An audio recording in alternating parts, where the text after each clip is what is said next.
tell around Ziggler because it's a great opportunity. Absolutely. Yeah, it just really depends on again like the booking because like when you book face versus face matches, you got to get those right. No, absolutely. And I mean, it will be tough. I mean, no matter what, with Ziggler, you know that he's going to end up making whoever he's against look good, which is great. The problem is he's so good at it that it makes him look terrible and terribly weak moving forward. So I hope that's not the case this time. I honestly don't know who to root for. I mean, I'm pretty confident Ambrose is going to retain when it comes down to it. But overall, I'm really glad that he's getting a shot. I'm just annoyed it's happening now when he's doing this Shawn Michaels thing that just it drives me up the wall.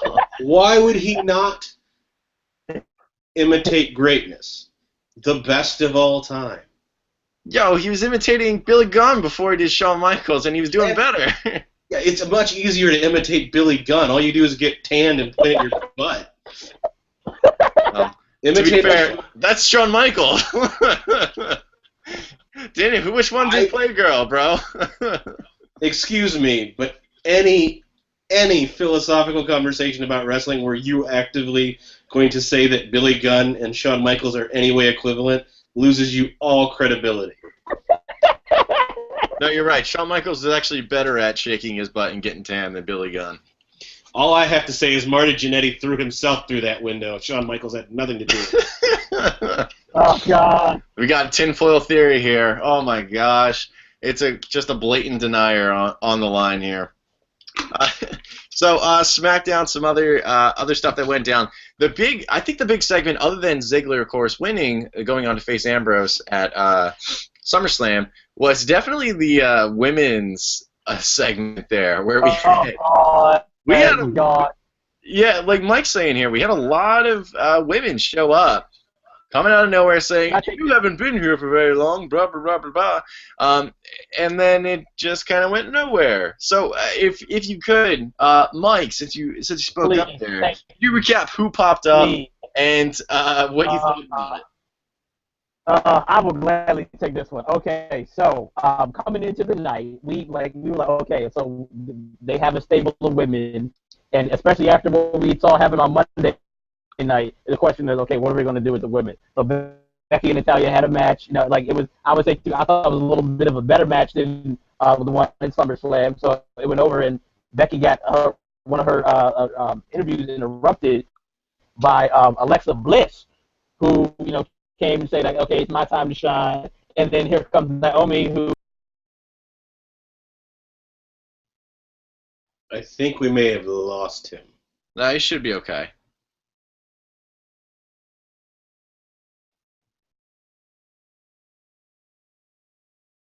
All you got to do is unmute yourself there, Mike. Sorry, we're having technical difficulties right now, where Mike is in the middle of his explanation. I mean...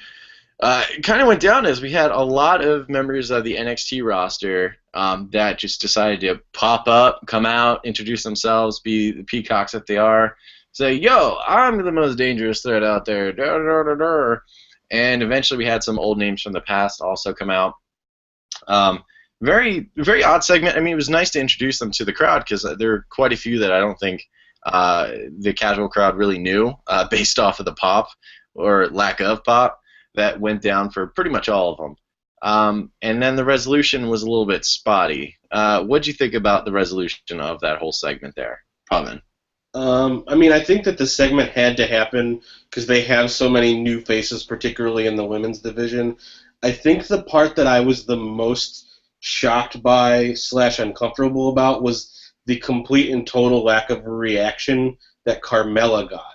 And I really think that they were expecting a much bigger pop, both because she had been associated with Enzo and Cass for so long, but also she was featured on Breaking Ground, and just about any of those stars who've been on that show, like American Alpha, Bayley, Finn Balor was on it briefly, Apollo, they've all gotten big pops when they've kind of made their presence known, and when she was doing her shtick, I was so stunned by it. It was just so like, that's not what I was expecting. I think she still did a good job of powering through, and I think the thing that I liked about it is I think that every single member of the women's division was able to position themselves as the player that they're going to be. You had Eva Marie, who was all about flash and getting that attention, and like I actually really liked her ring entrance.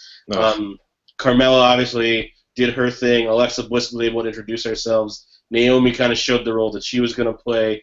The only piece, and Mike and I were texting about this throughout it, was Absolutely. there's still no, like with the exception of Natalya and Becky, who have this ongoing feud, there's nothing for them to be fighting for. So until they explain, no sense.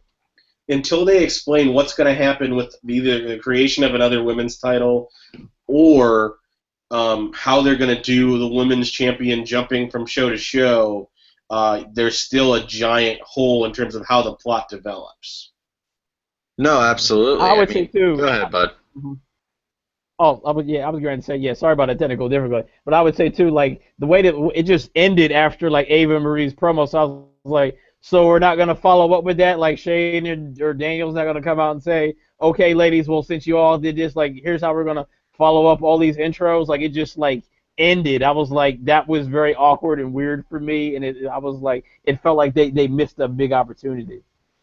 Absolutely. I mean, I get upset from like a logical standpoint that it didn't really have any kind of real conclusion, but I mean, it was also pretty clear that the whole point of the segment was just to introduce people and their role.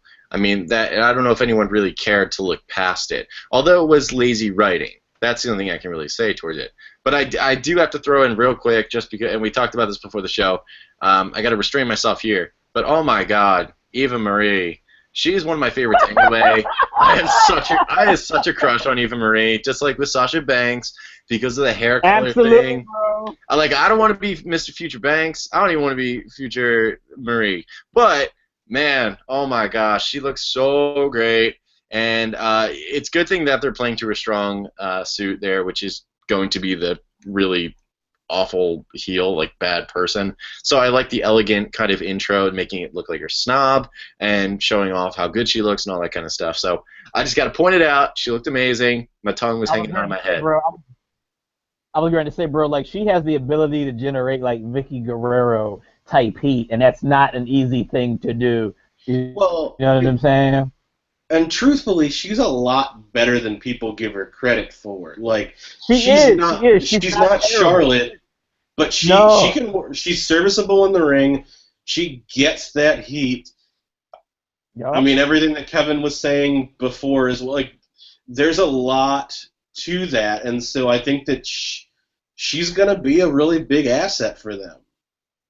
Absolutely, she's someone that's going to benefit hugely from the brand split, and it's a good thing that we're seeing that kind of come into fruition now, because I think she was actually the last one introduced, which means she kind of is the one to leave an impression on everybody the most. Yeah. Yep. So that was a big one. Weird resolution there, but for me personally, I don't know if they really cared if you got any resolution. They just wanted a certain impact. So that's just my thought there. We're gonna again overall not a bad SmackDown. Obviously, it's not as good as Raw, but that was a hard show to follow up on, considering it was one of the best Raws ever, probably. 100%. Or at least, 100%. I haven't seen a Raw pop that much as far as like things that can happen again since, gosh, I don't even know. Maybe CM Punk Monday Night Raws. Ziggler's cashing in, like it's been a while. Mm-hmm. In terms of a show that I was that excited at the end of, I wouldn't say and obviously I really enjoyed CM Punk, but I would say when Nexus stormed Cena, that was the last time I was that excited at the end of a Raw. Yeah, that was great. Yeah. And I'm just gonna throw it in real quick since we want to move on to. Just kind of like, although we talked about it mostly, we want to move on to a little bit of SummerSlam because there's only 3 matchups. We talked about 2 of them. I want to say real quick, and we were talking about this during the show, is Heath Slater comes out and does this little thing, and it's like, you know what? We got an appreciation for Heath Slater, man. He's been around for a while. I mean, Yeah, although, like, it's a good thing he mentioned all those former groups and stables he was a part of, and you realize that he was probably the one that stood out arguably the most. Is also kind of a bad thing because most of them sucked. But again, just appreciation. The guy sticks around. He is actually he's pretty good on the mic. He entertains me every time he opens his mouth, despite whatever crappy group he's in. And I just gotta throw in some love to Heath Slater for sure for that segment. Well, the other thing is his factions not doing well have nothing to do with him. Like Well, I disagree, but go ahead. all of his factions like are compelling at the beginning. Like obviously, except Nexus, for the core. The core sucked. well, that The wasn't core was awful. that wasn't him. That was them. Like, oh crap, we broke up the Nexus. That was good. How do we fix it? But like the 3-man band was entertaining. Social Outcast could have been a huge thing if they had positioned them right. And so I understand what you're saying, Kevin, but I popped big for the segment and kind of got my heart broken when they did the whole Rhino thing. Like I knew that they had to reintroduce it, but I really think that you could introduce Heath Slater and make him relevant again if you just give him a backbone and an edge. And it was right there for the taking, and then they were like, nope. Comedy. There you go. But that's the thing. That's what I mean by that is you say he could do stuff, or his factions haven't been bad because of him. At this point, that's who he is. I mean, if you want some kind of goofy reject faction, you get Heath Slater in there. I mean, just like if you want an awkward teen comedy, you hire Michael Cera. He is Michael Cera. Yeah, but that's not where it ends, though. Like, you cannot tell me that you cannot write a compelling storyline of him battling his own demons and saying, I am not a joke. Like, to me, you could turn him into almost like a Joker-like figure where, like, he starts going super maniacal and, like, attacking people and just yelling, I am not a joke, over and over again. And that's a compelling storyline, and that immediately changes the dynamic. It just takes some creativity to make that happen. Yo, I'm gonna follow up and say that's like making Michael Cera the Joker. He's still Michael Cera. I was getting ready to say, man. I mean, like my biggest thing was like, again, like, so Rhino's finished. Like, why not utilize Slater? Like, Rhino, like, really? Rhino wasn't good during, to me, any of his runs. He was the most boring character. Oh, I'm gonna give you the gore. Okay, so what? So I was expecting him to immediately get on a microphone and say, "Smack down your vote and vote for me." Because for those of you who don't know, he is running for office. So, oh my God. I'm like, no, honestly, no, I don't mean to joke about it.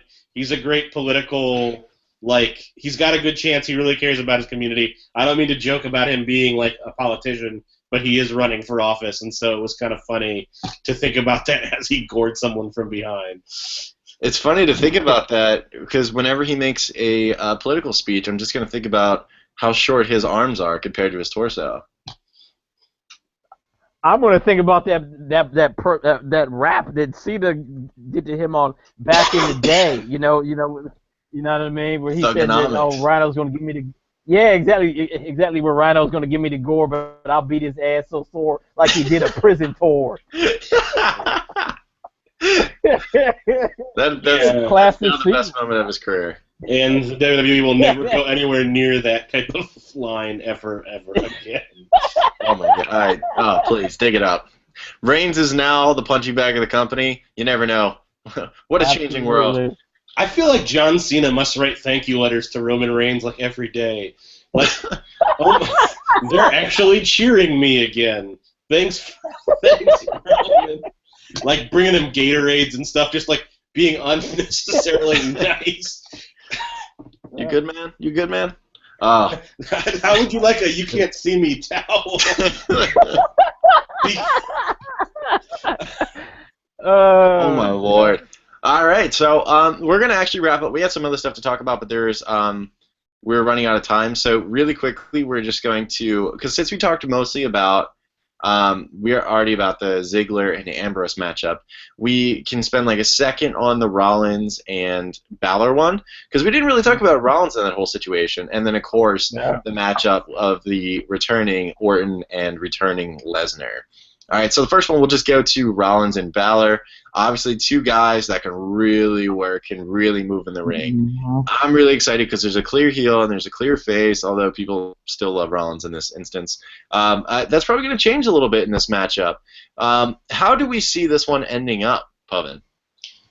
Honestly, I don't know. Like, I think that the thing that excites me about these matches is, thus far with the two title matches, I'm gonna be happy either way. Oh yeah, and that's very rare. I think that there's a chance for both of them. There was a great tweet that someone sent out, and like it was a random camera angle that I think only kind of showed up if you get the still picture, but it was Rollins like kind of staring off at Balor, who was kind of in front of him on the stage. And it was like Woody and Buzz, yeah. Exactly. That face when Woody first sees Buzz Lightyear.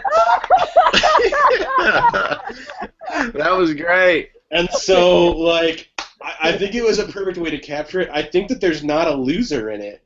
The other thing is that I think they could actually do a double. Like, there's so many possibilities. They could just do the straight up match because that's going to be good enough. But they could do the double turn and have the clubs end up winning the match. I don't know if that would make Finn a heel, because I don't know that there's much that you can do to make him a heel. Yeah, I would agree. That's so dangerous, though, if they were to do that. Oh. Everybody wants the Balor Club, too, so, like, I think that they're better waiting on that and kind of playing at it for a while. Agreed, there's so many things they could do, but I honestly, like, as we get closer, we could talk about it more, but there's a big part of me that could see Balor winning that title. I could see him winning it like that. I could definitely see him winning that stupid new title, as a statement. It's the WWE Universal title. It's like, well, the universe spoke, and Finn Balor is clearly a top guy. We gave him the chance, and he won it. So it's a big statement that Finn Balor, their probably top prospect, is the first one to win this new title that represents the people. So I can see him winning it, and it goes along with Rollins being whiny, saying, again, I've been cheated out of the title. So I can see, I don't know if he'll keep it, but I can see him getting it. It's a new era, Michael.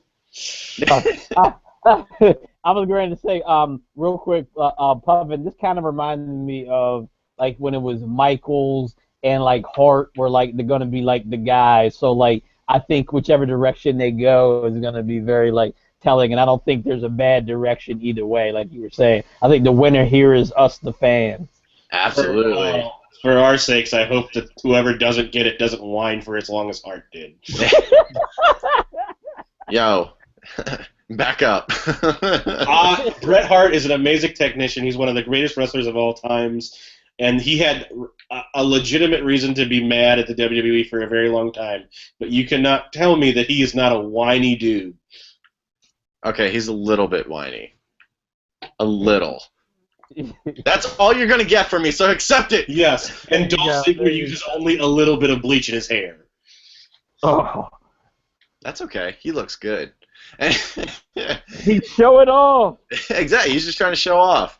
That's pretty much it. All right, so just the last thing we're going to talk about here is we have the Lesnar-Orton match. And I think the setup for this one is really kind of odd. It's right now Orton coming on to every wrestling talk show and then RKOing him to the fans actually liking him again. And he's like, yeah, I'm going to go to Suplex City, and then he's going to go to Viperville, and then we'll go to Dudleyville and go down to Brony Drive. Like, all this geographic location stuff. But right now, I don't know how it's going to end. Because I think a returning face Orton, you want to win this matchup. But a Lesnar, who almost never loses, is going to come back. And like Pavin mentioned earlier on in our show, is that I'm not sure Orton's really been built up to be like unbeatable or a match for Brock Lesnar. But that's just my thought on it. What do you think, Mike?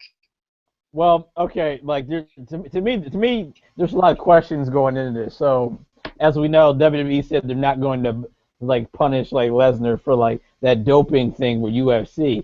But are they going to But are they going to do like with Roman? Like, okay, we're not going to do that, but you're definitely taking this L in the match. So that's the question I have. Additionally, like Pavin and you, Kevin, had talked about, At this point, it's not believable that Orton is much of a threat to Brock Lesnar. Another question I have is, are they going to get this contract with Paul Heyman done? Because if not, like, all right, because we already established, I know I don't want Randy Orton talking, but we definitely don't want Brock Lesnar talking. Oh, absolutely. It's like Kalisto 2.0. Oh my gosh. What about you, Pavin? What are you thinking possible finish on this match, or who comes out as the winner? So I'm going to issue a soapbox alert because Mike hit on, I think, the thing that I'm most angry about this week, which is the fact that they are not going to discipline Brock Lesnar. I know that they're waiting on the test results and the appeal, and so I can understand waiting for that. But if it comes out that they truly don't hold him accountable in any way, I mean, we all work in fields where accountability is pretty important, and it's a terrible message. It very clearly says if you're a big enough star or you're a part-timer, we don't care. We're not going to hold you accountable. And like to me, like if I'm a guy who's there every week, I'm like, how come he gets to play by different rules and work half the time and get paid 4 times what I make? Oh my God, CM Punk is out at home right now. Yes, exactly. He's sitting at home going, "That's what I've been saying." Exactly. Yeah, so there's that. So I'll get back on topic now, but I personally think it was a mistake to have Orton get in the ring. I think that they should have held. Like, I think they should have done some video packages. Yeah, it's fine to have him do 1 or 2. I would have really only had him do the 1 talking segment and then done like video packages with them both talking about it, kind of UFC style. I also think that, and they should not have done this, but when we were doing our little text chain, after he got on the Miz TV, we had this whole thing about him going on to different talk shows and RKOing hosts. And so the O'Reilly factor, Jimmy Kimmel, like it could have been just a great run of him just knocking people Oh my out. God, that'll be his new thing. He'll show up, talk a few minutes about what's going on in his life, maybe gardening, and then just RK out of nowhere, then walk out of there. The legend killer meets the late night killer. But overall, honestly, I want to be excited about him being back. I think that there's really fresh opportunities because of the break that he had, but it has, for all the excitement of everything else that's going on, it feels like he's been a little bit lost in it, and there's more of a, well, it's Randy, we can trust him, rather than it's a, let's make them excited, Randy's back. Absolutely. Yeah. Oh yeah. And again, I was again, like, can we does he have Rock type liberties with like the mic? Because like I thought that the whole like who's pitching and who's swallowing or whatever was a little bit like inappropriate. You know what I'm saying? Like at that point in time. So like I don't know. It's like to me keep Randy's mic time limited. Yeah, I mean, loved it. So. From what I've heard, the enhancement line on Sunday was actually scripted. I think Jericho and Orton did a good job of playing it up to make it feel like it wasn't. But the line that Mike was just alluding to, I have a real problem with it, just in terms of the way that they're positioning themselves as a brand, as a company, the Be a Star campaign. Like, I get that he was trying to come off as off the cuff, but like, I just don't think there's a place for a line like that. No. And I really do hope that there's a conversation or something about it with him, because like, I don't know, it just, to me it screams bullying behavior, and like I know that if you were to like talk to Orton off the camera, I don't think that he's anti anything, but it just very clearly was like okay, we're beyond that as a society right now. I tell you what, Maurice better watch out for her purse. Well, honestly, there was a part I got excited for a second when he started to do the interaction with the two of them, because I thought he was going to goad her into getting Miz to put the title on the line, and I was like, well, maybe this is the exciting thing. Maybe this is Orton taking the Intercontinental title, and like obviously that match, like he wouldn't have that or the title be on the line versus Lesnar, but having somebody like Orton carry that title, that brings prestige immediately. And so there was a part of me that was a little excited and then got kind of more disappointed as that segment went on. Yeah. And I was it would have been cool if he had gotten the IC belt because it's been raised up pretty high in the past year or so in particular. But I don't mind him not getting it just because again, like we talked about several times, it served its purpose. Miz as one of the top like 2 or 3 heels in the company, and he's very good at it, making you genuinely hate him. It put Orton over with the crowd as a face. So. I was okay with him not getting the title, but like you said, if that had happened, that would have been a cool bonus. But that was pretty much overall SmackDown in general, and then we get on to SummerSlam, which those are the only matches we know at the moment, really. There's a lot of stuff that really should be planned because SummerSlam is really the pay-per-view of the summer. It's been around for ages, and we're hoping for some kind of major spectacular there. But there's so much stuff we could get into. I think next time we'll get into possibly additions to the rosters, because right now I'll just quickly say it on SmackDown. They mentioned that Shelton Benjamin is going to be returning to the roster. A lot of people are excited about that. And there's a lot of rumors that maybe Nikki Bella will come back to SmackDown. We have and Jinder Mahal re-signed with the company. So I know no one really cares about that, but it's happening. So I was going to say, Kevin, Monday Night Raw brought the jobbers back, so we know he got something to do. That's right. That's right. So we can get into that more into the next episode, which we're going to be doing this podcast every Wednesday.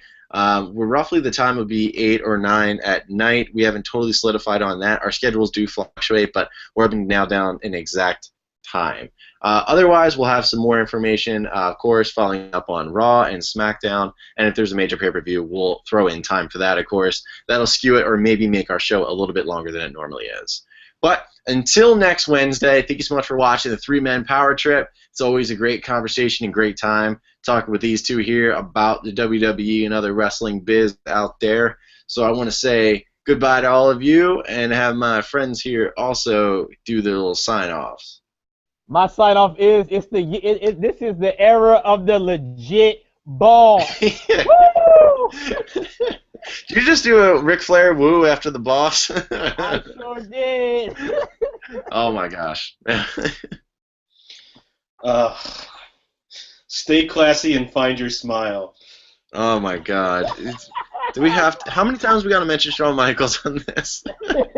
There's never enough times to mention the greatest of all time, Kevin. Oh, Kevin's favorite wrestler of all time is Bret Hart, so he's also a little whiny. Much like Bret Hart, I was screwed over in this relationship. You got to bask in greatness, and that's all that really ever mattered. The delusion flying and everywhere in you the were carrying podcast. the greatest 60 minutes of your life ever. Oh my gosh. How dare you, sir? All right, so that's going to do it for the podcast. Thank you again for listening. We'll talk to you next week. Hopefully some cool stuff happens. All right, take care. Goodbye. Peace out.